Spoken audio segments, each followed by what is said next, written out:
it's so many of the same challenges across industries, across roles, across countries. And so one of the biggest struggles is authentic communication. And I love to use analogies, as you know, and one of the analogies I use is heart disease, because it's so common now. And what I like to say is poor communication or no communication is the plaque that clogs the arteries of organizations. And so it's like the underlying cause of the heart disease. And a lot of clients will say, oh, we have an employee engagement problem. Can you come and fix it? And the thing that I will say is what you're seeing is a symptom. It's an outcome of the way your culture works. Sure, we can mask the symptom. We can give a nice keynote that's going to put everybody in a good mood for 5 minutes, but that's not going to last. That doesn't get rid of the disease of dysfunction on a team or in an organization. And one of the main causes of dysfunction is that people aren't communicating well enough. And that goes for all kinds of communication. People aren't giving each other enough praise. People aren't giving each other enough honest, super candid, super specific, useful feedback. Uno de los más grandes retos que prácticamente todos enfrentamos en nuestra carrera profesional, independientemente de la profesión u oficio en la que nos desempeñamos, es aprender a ser buenos líderes. Líderes que sirvan de manera auténtica y positiva a sus equipos de trabajo y que no solamente permitan, sino procuren la creación de un espacio seguro de trabajo en el que cada integrante del equipo pueda contribuir al éxito del mismo. Es entonces cuando el trabajo de increíbles coaches como mi invitada hoy hacen una tremenda diferencia en lo profesional y en lo personal. Yo soy Efraín Mendicuti y he creado este espacio para conversar con algunos de los más destacados líderes de pensamiento, negocios, educación y cultura sobre su trayectoria, lecciones y mejores prácticas para compartir con todos nosotros su pensamiento, estrategias y recomendaciones para hacer en nuestras vidas de lo cotidiano algo extraordinario. Esto es Entre Mentores DLC.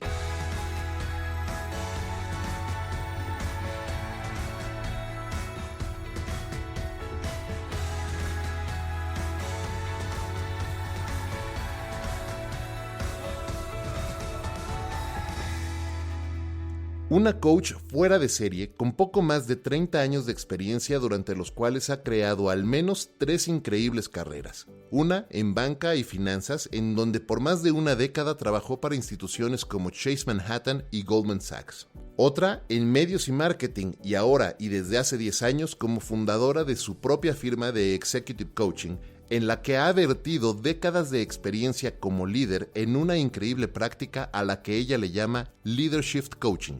Una increíble líder a quien he tenido la fortuna de tener personalmente como coach en el pasado. Autora de The Better Boss Blueprint y host de The Leadership Show Podcast, la extraordinaria Shani Magosky. Shani, bienvenida a Entre Mentores DLC. Oh, I am thrilled to be here. Muchas gracias. Really happy. It's been at least a year or so since we last saw each other. No, I guess a little more. Maybe 2 years already? Yeah, somewhere in between that. It's definitely before COVID, but I do feel like I was in Mexico City in 2019. Yeah, absolutely. It was November 2018. That's when I was in Mexico City. Yeah, and then we went through the whole... That's right. Exactly, and then we went through the whole coaching process. We've finished like mid 2019. Yeah, so it's been quite a while, and I'm really happy to see you and catch up. You know, there are so many things that I want to discuss with you today, but fire away. Before we dive into all of that, why don't we start at the beginning, and you share with us a little about your story, your background, and basically the path that you've walked that has brought you to this point in life and in your career, because you have an amazing story. And I was telling in the intro, at least 3, you've been able to build at least 3 amazing careers at the same time. So that's impressive. So why don't you share a little about you with us? Sure, absolutely. Well, I went to the University of Miami in Coral Gables, Florida. So for any of your listeners who spend time in Miami and like American football, the U is the number one university in Florida, of course. And what's funny is I majored in marketing and sociology. And throughout my 4 years at university, I always thought I would go into advertising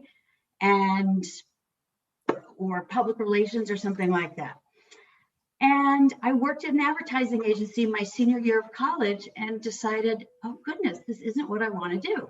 But I can take my business knowledge and go work for a big company. And I had this idea that I needed to move from Miami to New York City. I had to go to an even bigger, even more diverse city. And yeah, as you mentioned in the intro, my very first job out of college was in the management training program at Chase Manhattan Bank. And essentially, I got paid to get an MBA, even though I didn't get the piece of paper. But during that year, all of our professors were MBA professors from Columbia and NYU in New York City. And in addition to taking all the courses, we did group projects and rotations. And so it was like that 1 year was such an accelerator to giving me insight into a bunch of different functional areas and gave me confidence in areas that I didn't necessarily think I had a career future in, like investing, because I left Chase Manhattan and went to Goldman Sachs and spent pretty much the rest of the first part of my career at Goldman in 3 different divisions. I started in oil and gas investment banking, and then I worked in leveraged finance, which is high yield bonds, and then I also spent a couple of years in equities. And working at Goldman definitely was a foundation for where I ended up going career-wise. It was and still is a phenomenal firm with, not that they're perfect and not that every leader is the best, but they set a high bar, and I worked with some absolutely phenomenal leaders while I was there. And to go off on a little bit of a personal tangent, because if you've read my book, you know this part of my story is super important. It's a personal piece of the story, which was when I was 26, I was engaged to be married to a guy that I had been dating in New York for a while. He was a doctor at Mount Sinai. We were living together, and the only reason we didn't get married is I'm working 100 hours a week as an investment banker. He's working 100 hours a week as a surgery resident. We thought we had all the time in the world. As it turns out, we didn't, because he was diagnosed, he was 27 with stage 4 colon cancer. And he, I don't want to dwell on the sad part of the story, but he died 7 months later in our apartment. And why this is important in terms of my career and why I ended up pursuing leadership development and so forth. My managers at Goldman were so incredibly supportive, both my direct manager and her boss, and they treated me like a human being, and like their empathy for what we were going through was greater than, sort of their own ego about, meeting every sales goal or, whatever the case may be. And they let me just do what I needed to do during the time when he was sick and right afterwards, so that I had no regrets. And the loyalty that built up for me by being treated that way is indescribable. And it's the kind, and so it was at that point where I was like, this is what makes a great leader.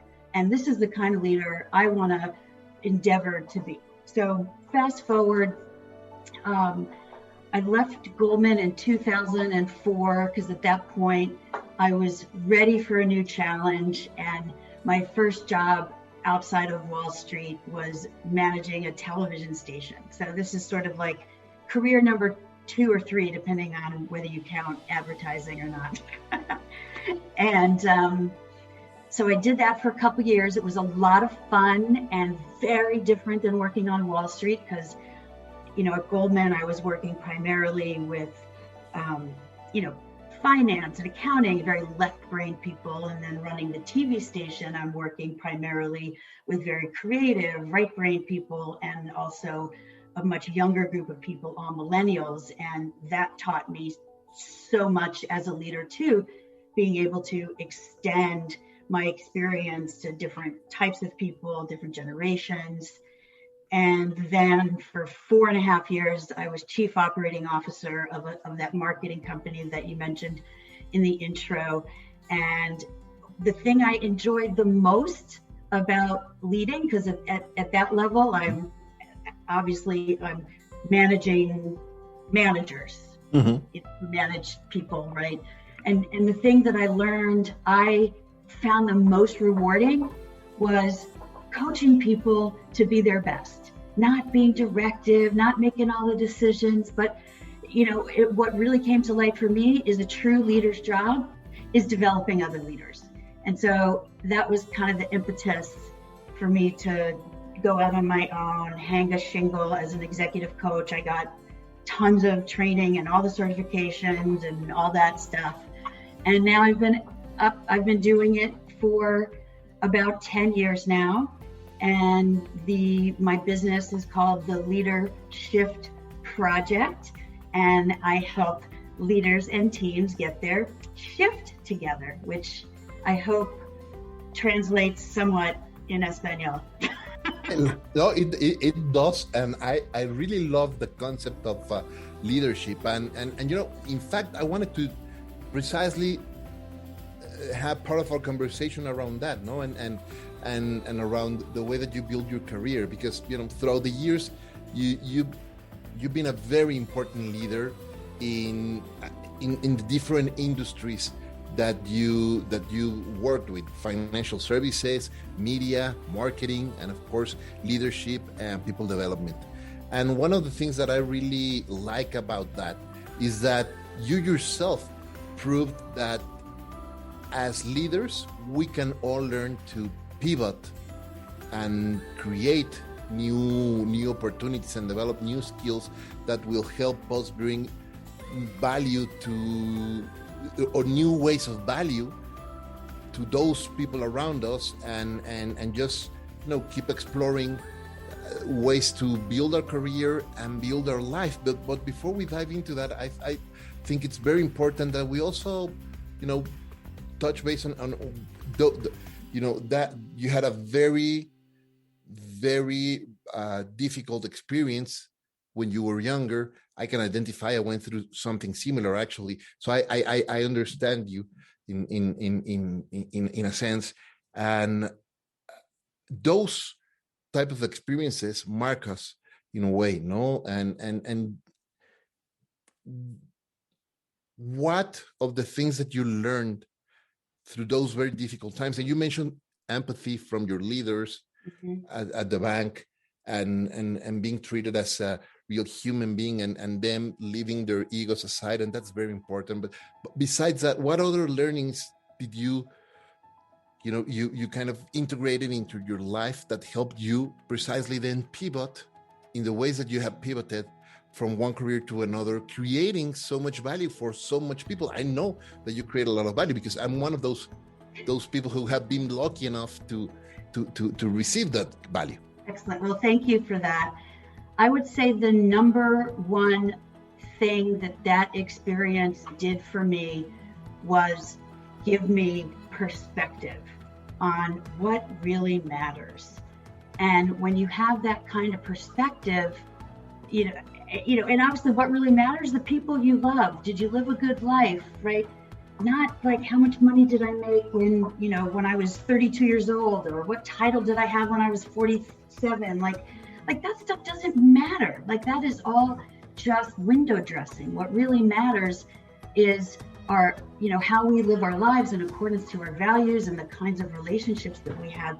And so because of that, I think I was much more eager to take risks that I think a lot of other people maybe would be reluctant to take, because my attitude, what's the worst thing that could happen? I'm not going to die of stage 4 colon cancer, right? And when that's your comparison, it gives you sort of it gives you the juice to just say, hell, I'm going to try this, because the worst thing that can happen is it won't work, and then I can do something else.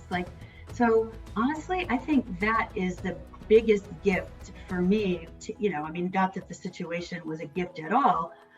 It's a wonderful, amazing person. But when you get some distance from it, that's really the key learning.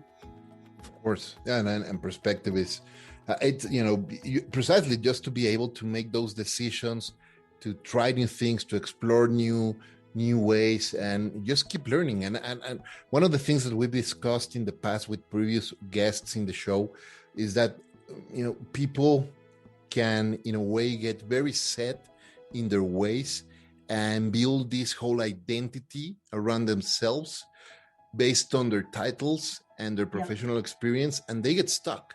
They're completely stuck. And then it's almost impossible to something very drastically has to happen to help them move forward, and sometimes that means losing a job, for instance, or I don't know, a lot of things. But even when such things happen, people tend to get stuck at that. So how as a coach, and I love that you help people get their shift together. How does that work? How do you help leaders get unstuck? And I love your book, and I was reading your book, and I was taking some notes earlier, and the last chapter you talk about the ways of becoming a good boss, and actually you tell them, take your vitamins, and I love that. And maybe how do you help? Maybe you can explain to us, how do you help people get their shift together and just get unstuck and move forward? And after that, I want to talk also about your latest blog post on perfectionism. But before that, helping people get their shift together. You bet. So helping people get their shift together, the word shift is super important, because for me, in this day and age, things are happening so quickly and there's so much unexpected, right? We use the acronym, I'm sure you've heard, it's a VUCA world now: volatile, uncertain, complex, and ambiguous. And as a result, leaders today, whether they're leading giant corporations or teams, or frankly, just leading their household, we need to always be thinking about what requires shifting in order to stay relevant and successful and up to date. And that might be a shift in strategy. It might be a shift in people on your team. It might be a shift to working from home during a pandemic, right? And most of the time, to lead back to your question, it's a shift in mindset, right? Because we do get stuck. And I wouldn't wish an awful, sad cancer death on anyone, or in order to have the epiphany that I had about what really matters. And for some people, kind of hitting bottom or having a horrific experience is that catalyst. When that's not the case, the way I work with clients is to help them vision what they do want, and then figure out what's preventing them from getting there. Do they not have the knowledge to get there? Do they not have the focus to get there? Do they not have the confidence to get there, etc.? And then helping them work on the piece that's missing. And there's tons of different techniques for that. In terms of helping people shift in their careers, which I know is something you said you were really interested in, that I had done that and reinvented myself, 4 or 5 times. For me, the shift was all about, instead of, I'm an investment banker, or I'm a television station manager, or, that's too narrow. What are the transferable skills that I can bring to any employer and help them succeed in whatever their mission and vision is? And how can I help serve their customers and lead their employees? And those things transcend industry, and often they transcend functional area. And that's what people need to be focused on, because it's the ability to apply your unique skill set to lots of different situations, and then stay in a place where you can get trained as things change, right? Because obviously the technology is not staying the same either. So that's kind of in a big picture way, how I work with clients is, again, the visioning about what they really want, and then trying to figure out where they're stuck, and then getting them unstuck and taking action with the right mindset. I love that. And I love the concept of, transferable skills, and how you can bring something that you learned in the past, doing a certain job, and how you can bring those skills and that knowledge and experience and put it in service of something that might be completely different to what you've done in the past. But my question, before I move to that question, I think that's very important that we keep building. And I don't remember if we've ever talked about this in the past, but I have this theory of the virtual bat belt. Remember Batman's belt, utility yes. belt? So I always say that we all have our virtual utility belt, and it's a belt that we have virtually and that we equip with the lessons that we learn and the experiences that we live, and all the skills that we are integrating all of the time as we live and as we keep learning stuff. And then we put those to work, just as a carpenter wears their utility yep. belt around with the the hammer and the nails and everything. It's the same thing. We have that, and we put it to use whenever we need those, and we bring it. That's indispensable for transferring skills, right? Absolutely. Now, one of the things that I've observed, and I've been guilty of this as well, is that when you're trying to start something new, and you're trying to shift into something, be a career shift, or try to transfer to another role within the same company, or move to another country, or whatnot. One of the things that we all get stuck on frequently is the starting small, starting again. People are quite afraid of starting again, and I have to ask: does size really matters? I mean, really, is that what should be holding us down? Where do we start? We all have to start somewhere. How do we start? Right. Well, I mean, the thing is, people need to get in touch with what their values are. And if their number one value is continuing to earn a certain amount of money, and they want to honor that over another value that might compete with it, like free time, like they've got to make a choice. Like, do I want to keep going in this high-powered job where I'm earning money, or am I willing to, in some perspectives, take a step back by moving industries into, maybe a different pay structure, or even a more junior position, because I'm switching industries, and does it make sense to take two steps, one step backwards to take two steps forward? And I always think the answer is yes, as long as the new path is the path that you would prefer to be on, right? Because if we're living a life doing something we hate for a living, that's going to show up everywhere, and eventually it'll show up in our bodies as disease. Yeah. One thing that I wanted to also dig a little deeper on what you just said is, the concept of values. And you explain it in a great way in your book, because you explain that values. Yes, of course, we all have the values of honesty and, being good to each other. But those are that's what everybody says. But really, values is what we hold very dear to ourselves, right. What we really, the things that are very important to us. And to you mentioned rock climbing, right? Yeah. But can you explain that difference? How can people really start thinking about what they hold valuable to them, and it's not just principles, but really values? Absolutely.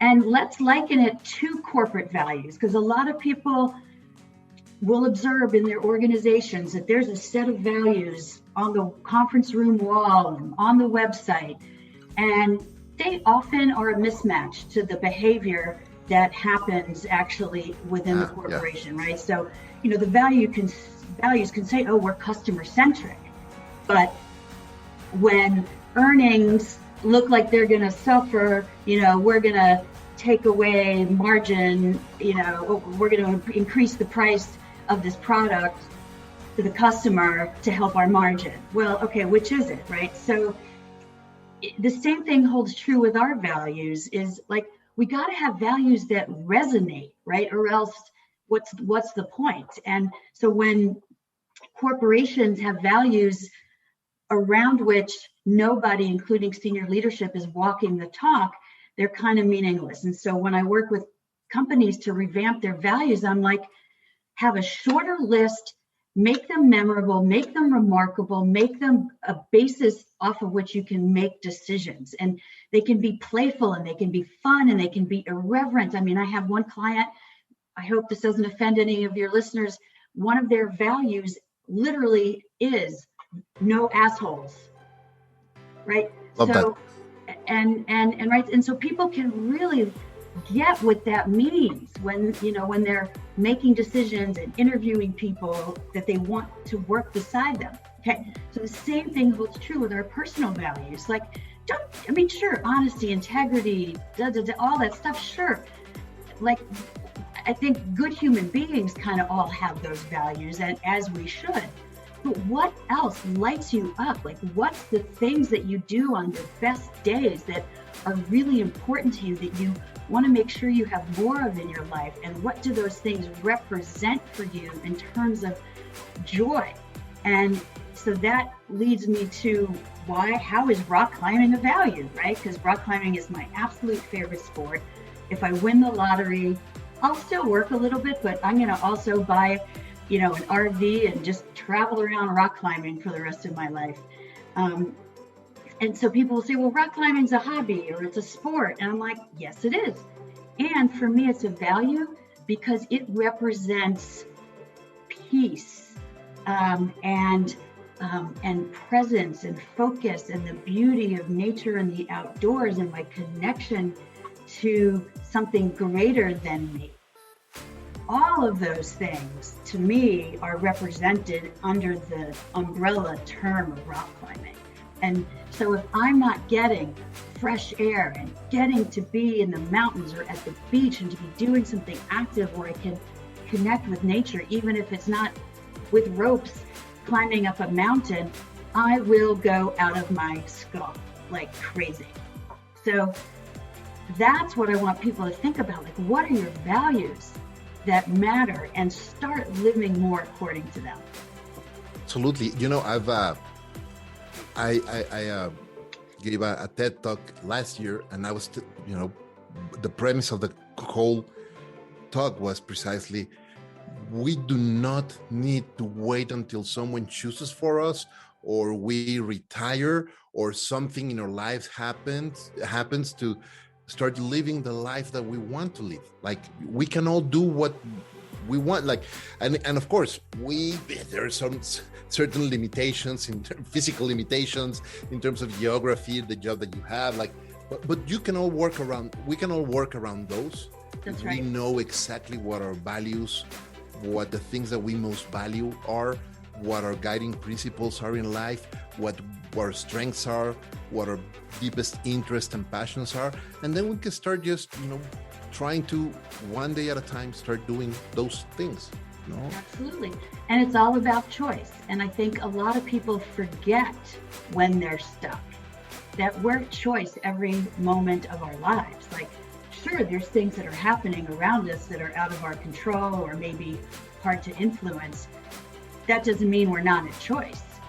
And not making a choice is a choice also, right? Of course. And so, and the things that we're choosing every minute of every day are what we're going to do and what we're going to think. And so we can approach any task on our to-do list with a constructive, positive mindset, or with, sort of a tepid, mediocre, disinterested mindset. And we're going to get different results depending on which set of beliefs we bring to the table.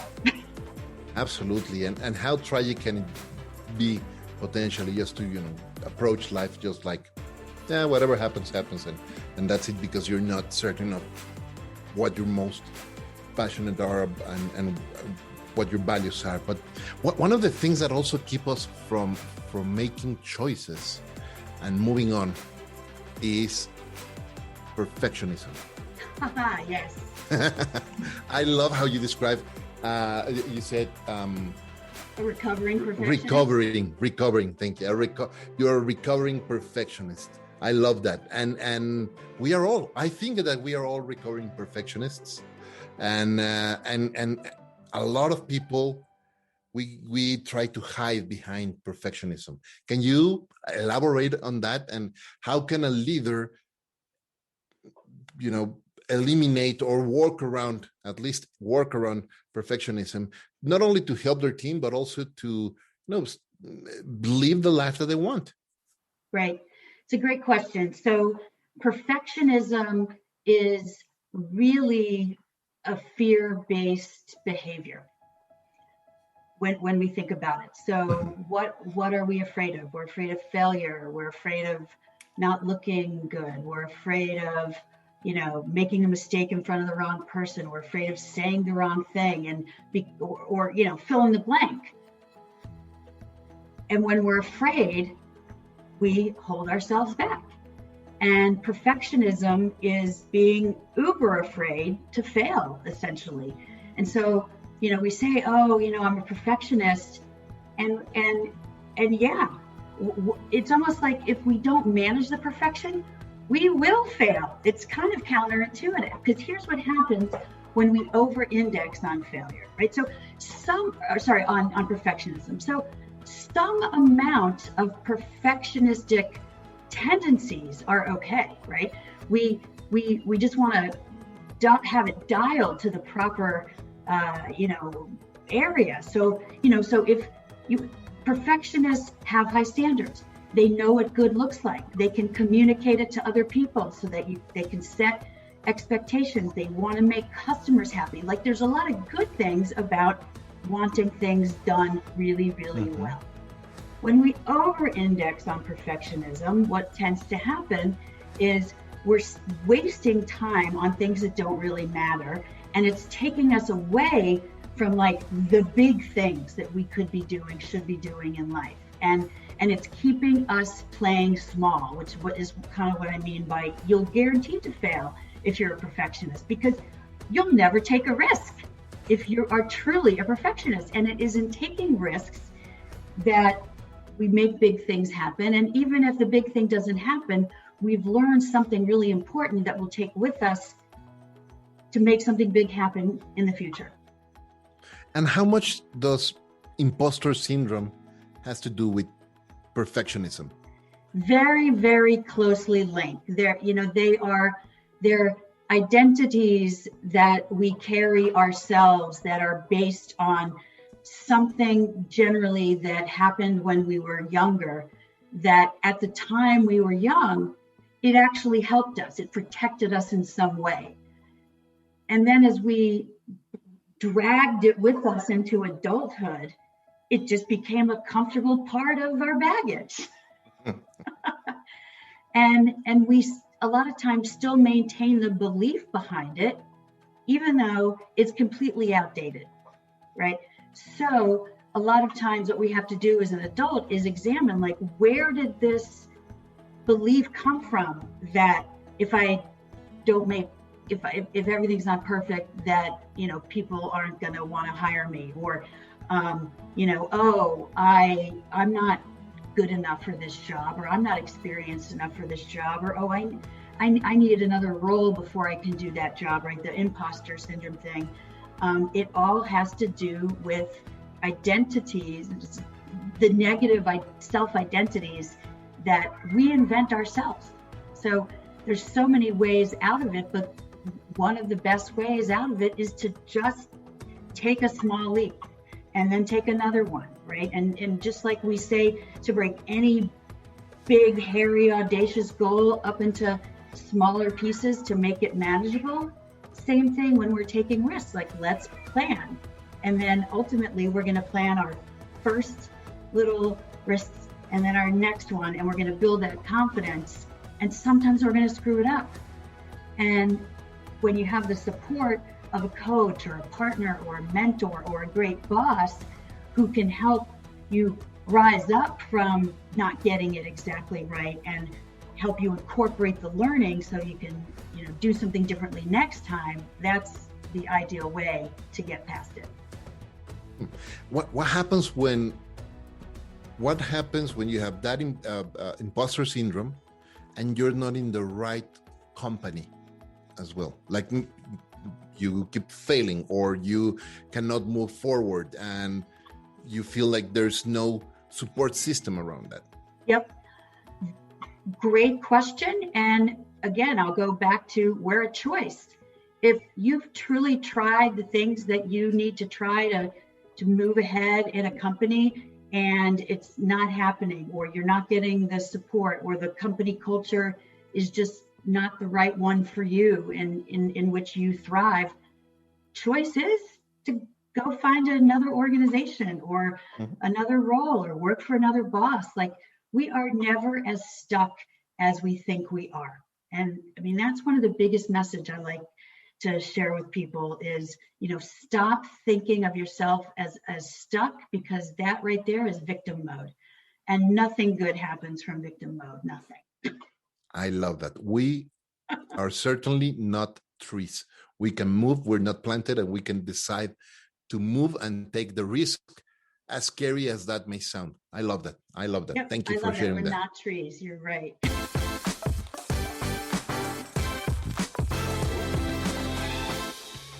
Antes de continuar con este episodio, déjame platicarte que Entre Mentores DLC es presentado por Ricolto Café, una empresa 100% mexicana que desde hace 20 años ha llevado la experiencia del mejor café gourmet de México a miles de oficinas en este país.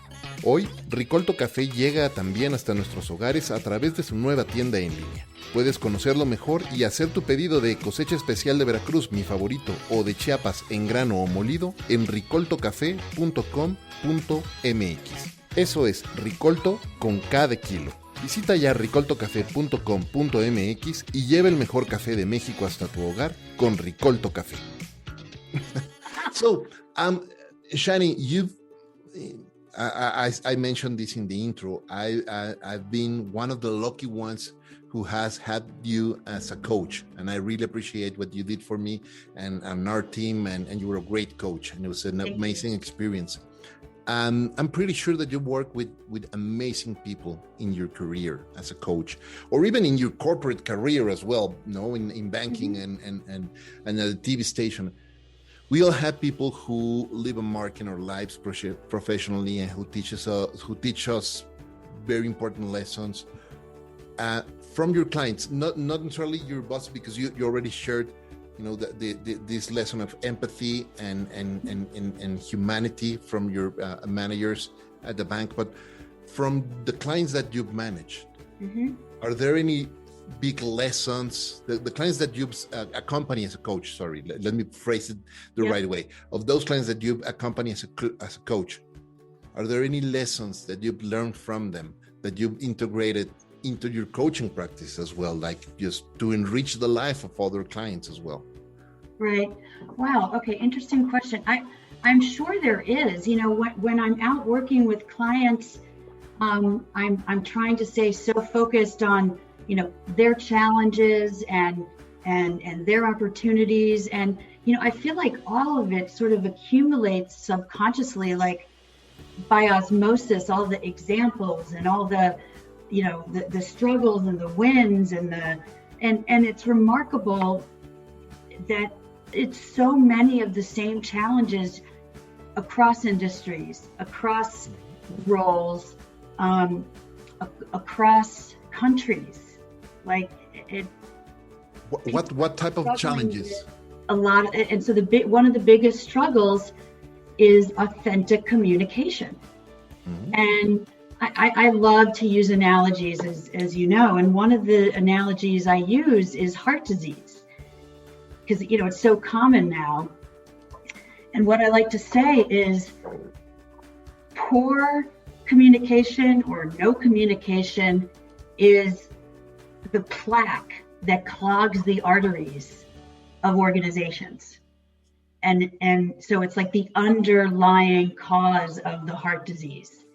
And a lot of clients will say, oh, we have an employee engagement problem. Can you come and fix it? We have, and the thing that I will say is what you're seeing is a symptom. It's an outcome of the way your culture works. Sure, we can mask the symptom. We can give a nice keynote that's going to put everybody in a good mood for 5 minutes, but that's not going to last. That doesn't get rid of the disease of dysfunction on a team or in an organization. And one of the main causes of dysfunction is that people aren't communicating well enough. And that goes for all kinds of communication. People aren't giving each other enough praise. People aren't giving each other enough honest, super candid, super specific, useful feedback. People aren't dealing with passive aggressive behavior. They're not dealing with bullies on their team. And all these things are creating either pockets of toxic culture or entire cultures that are toxic, and people will never thrive. And so we got to deal with the cause of that disease. And it's amazing how the psychological safety, which is the number one predictor of high performing teams, is so absent on almost every level at most organizations. I don't know if I answered your question. No, that's a really good point, and that's something that we could have a whole other chapter just to discuss this issue in particular, because I think that candid communication, it's always a challenge in a lot of organizations, and the impression that I have is that it happens also when expectations are not set right. Yep. From all the levels across the organization. It's not just top down, but also from the bottom up and across all peers. Yep. And but certainly there's this expression that I hate in any or I dislike, just to put it in the right way, that I dislike, and I've heard it in so many organizations. This is the way that, put the name here and the title here, wants to see it. It's not this is the right thing for the company. This is the right thing for our customers. It's not this is the right thing for our business strategy. No, it's like this is what X person, X title wants to see it. Yep. And from there, everything starts like breaking, because people stop communicating. Because whenever you want to say something that doesn't really meet that criteria of this is what X wants to hear, it's like you're casted out. It's Oh yeah. Well, it stifles creativity. It stifles innovation. It stifles commitment, because people are just being directed about what to do instead of being able to bring their own flair to it. And as you know, sort of the opposite of a directive leader approach is a coaching leader approach, where we help develop our people to think for themselves and trust their own instincts, so they can catch those fish instead of us having to micromanage and catch all of the fish for them. And I hate hearing about directive organizations anymore, because they're out of date, because that's just not what motivates people anymore. People want to be learning. They want to be, autonomous to a certain level. They want to be inspired. They want to believe in what their organization is up to in the world. And, if they're constantly just being told what to do, that's not very motivating at all. So is there a space where a directive manager kind of disguises by using a coaching leadership style of communication, but really it's just, Yes. So sometimes those leaders will be really charming. And so you don't even realize that they're doing you a disservice. So the way they'll do it is, they'll act like they're soliciting the ideas from you, but they're really planting them with with leading questions or leading statements, like instead of saying, what ideas do you have to approach this? They'll say, well, what if you tried this? That's really their idea. Right. And so it's no different than saying, try this, because when your boss says, well, why don't you try this? It's got the same impact. Of course. And so what I recommend is asking open-ended questions that not only aren't leading, but they're also free of judgment. So truly open. And some of the simplest questions are the most powerful questions. Like, what are your ideas? I mean, such a simple question. How often are leaders actually empowering their people by asking them such a simple, open-ended question that is designed to make them think? And, when people are asking leading questions or judgmental questions, they're not empowering people, right? And of course.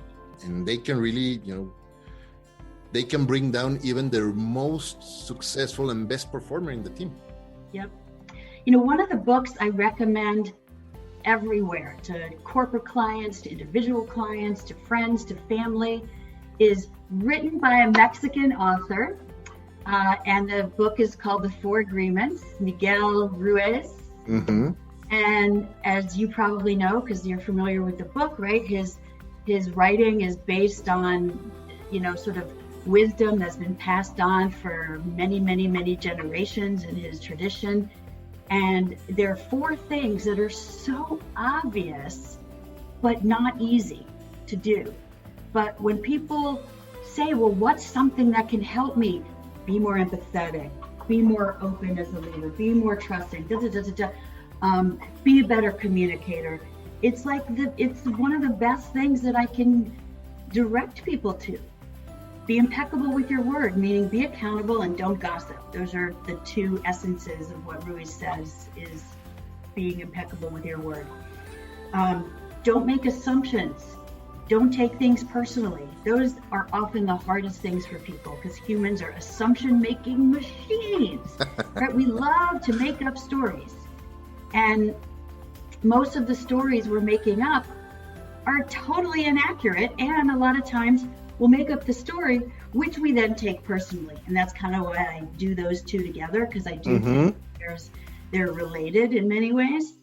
But often the thing that we're taking personally has nothing to do with us and everything to do with something going on with the other person that we may not even be aware of. And then, of course, the fourth of the four agreements is always do your best.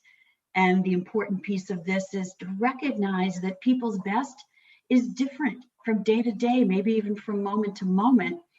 And sure, on days when people are at peak performance, yeah, we want them to give 110%.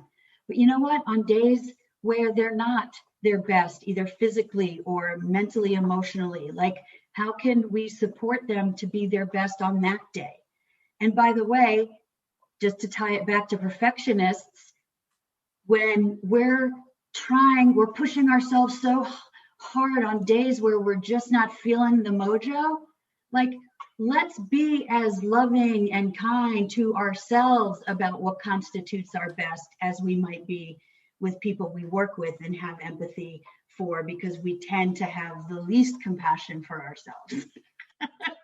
Why is that? Why do we do that to ourselves? Why are we so hard on ourselves? I think it has to do with like we're wired, humans are still wired with that negativity bias, and we've been around for just a speck of time and haven't really evolved our brain function past our ancestors, and our amygdala, which is that fear-based fight, flight, freeze, still gets activated all the time, even when we don't want it to. And I think that's generally is what's happening when we go to those places. Thank you for recommending the Four Agreements. I think it's an amazing book, and Miguel Ruiz is an amazing author, and he did a Great. If I remember correctly, he has another book. I can't remember the name of the other one, but the Four Agreements is amazing. And his son, apparently, I haven't read it, wrote something called the Fifth Agreement.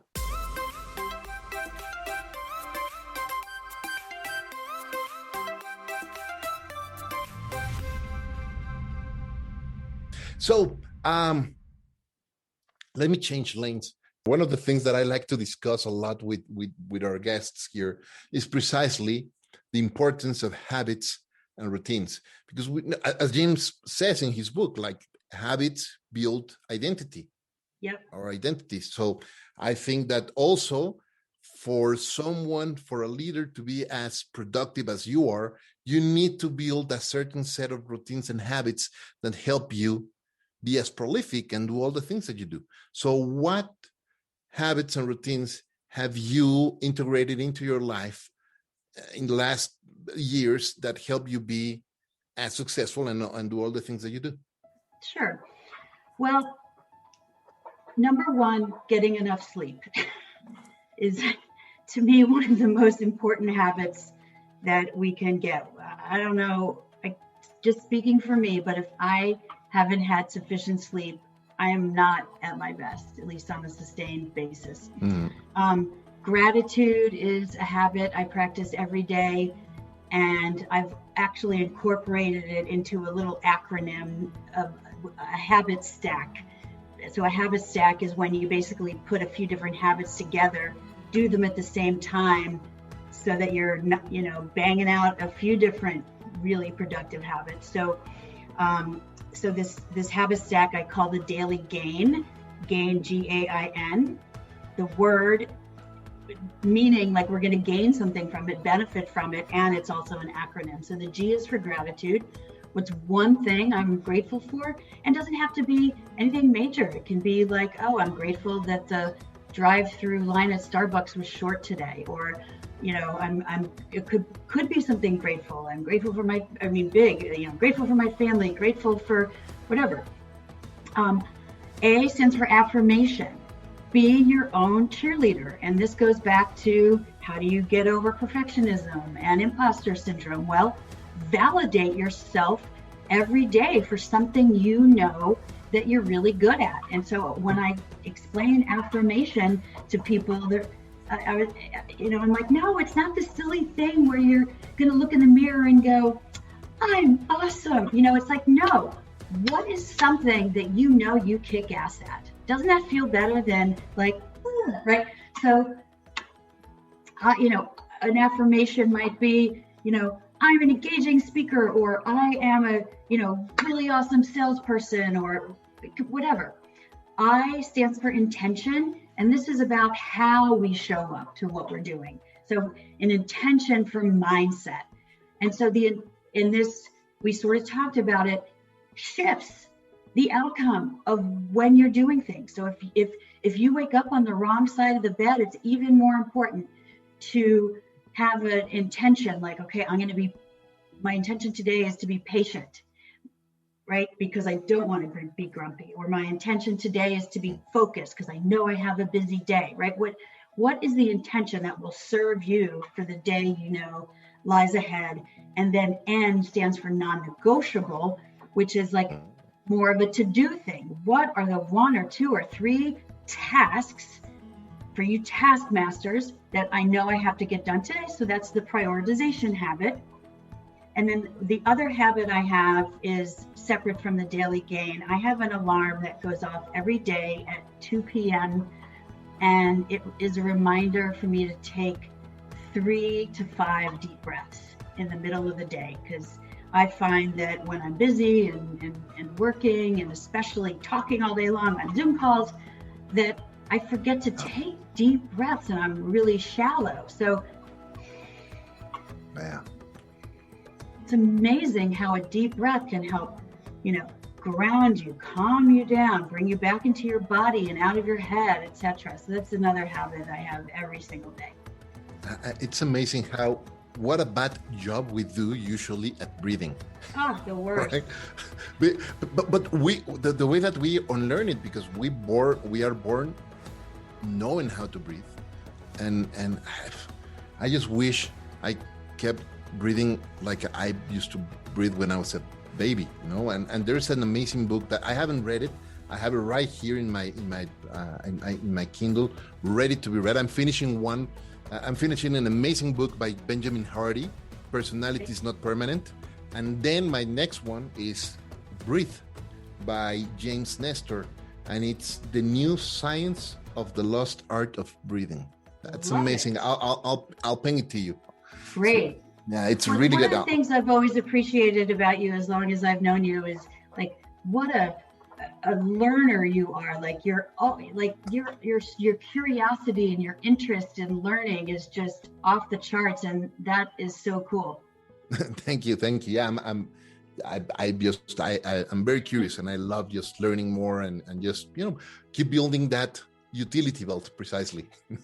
Yes, you never know what you're going to need. And by the way, we all need to learn how to breathe right. So yes, we do. So Shani, we're moving into the final lap of our conversation today. And remember Back to the Future? Remember yes. Doc Brown? Look, yep. I have the DeLorean right behind me. If Doc Brown were to show at your door and give you the keys to the DeLorean, at what time in time would you travel to? Could be the past, could be the future, to see what or talk to who? Wow. That is a great question. And like my mind is going in a few different directions. Can I have more than one answer? Of course. You okay. So, you have the DeLorean, so you can go back and forward. And that's okay. Okay. So there's a part of me that, in order to like change the world in a massive way, like I'd love to go back to 1930, whatever, Germany and kill Adolf Hitler, or, just prevent the Holocaust in World War II, like, sort of the real, utopian part of me. The part of me that has regrets about investments might go back in time and buy Apple and Google and Amazon and Facebook and Twitter many, many, many dollars ago. Yeah, me too. And then the sappy, loving side of me would actually love to go back and spend a day with Alan, who was my fiance, the one I was telling you about. That would be amazing.